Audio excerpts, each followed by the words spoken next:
سے تھوڑا سا پہلے تک جو بھی اداکارائیں ہماری فلم انڈسٹری میں آتی تھیں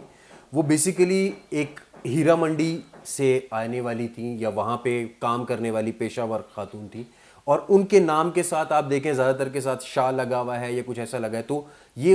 اس مت کو وہ تھوڑا سا آپ کہہ لیں سپورٹ کرتا ہے کہ یہ مت جو ہے وہ سچی ہے کہ واقعی کچھ ایسا ہوا ہوگا، اور اگر کچھ ایسا ہوا تو شیعہ علماء دین نے کوئی اس کے خلاف کوئی چیز کچھ ایسا کام کیا ہو کہ اس کو روکا جا سکے؟ دیکھیے، میں نے پہلے عرض کیا، حکومتوں کے ہاتھ میں ڈنڈا بھی ہوتا ہے، اختیار بھی ہوتا ہے، پیسہ بھی ہوتا ہے، اقتدار بھی ہوتا ہے،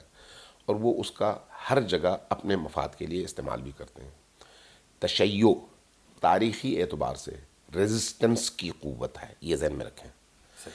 تاریخی اعتبار سے ثقیفہ سے لے کر اب تک تشیع کا مطلب یعنی ظلم کے مقابلے میں کھڑا ہونا ہے، اور جتنے بھی حکمران اس دور میں آئے ہیں، اموی ہوں، عباسی ہوں، بعد کے ہوں، وہ سارے کے سارے ظالم حکمران تھے۔ ان کے مقابلے میں تشیع نے ایک ایمانی طاقت کے ساتھ ہمیشہ مقابلہ کیا، جیسے آج کر رہی ہے۔ اب اس تشیع کے ایمانی طاقت کا مقابلہ کرنے کے لیے چونکہ ان حکمرانوں کے پاس اور کچھ نہیں تھا بدنام کرنے کے علاوہ، اور ان پر الزام تراشیوں کے علاوہ، اور ان کے چہروں کو مسخ کرنے کے علاوہ،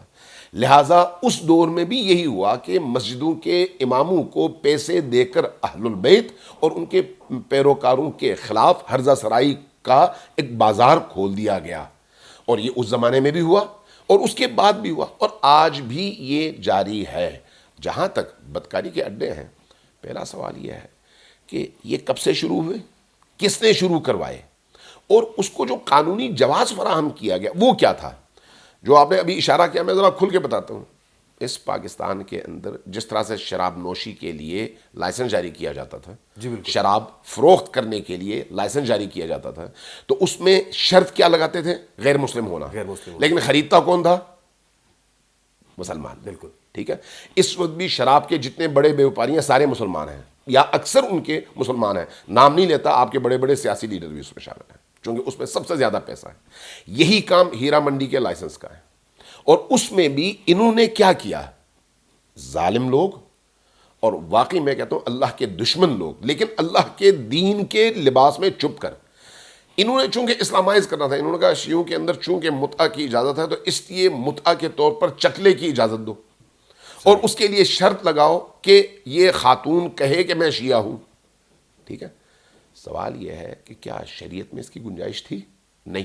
لیکن آپ نے ایک مکتب کو جو کہ نبی کا مکتب تھا، آل نبی کا مکتب تھا، اس کو بدنام کرنے کے لیے اپنے طاقت اور قانون کا سہارا لے کر یہ کام کرنا شروع کر دیا۔ اب جتنی بدکارائیں تھیں انہوں نے اپنے نام کے ساتھ کہیں پر شاہ لکھوانا شروع کر دیا، کہیں پر کچھ اور لکھوانا شروع کر دیا، جبکہ وہ کائنات کی نجس ترین عورتیں تھیں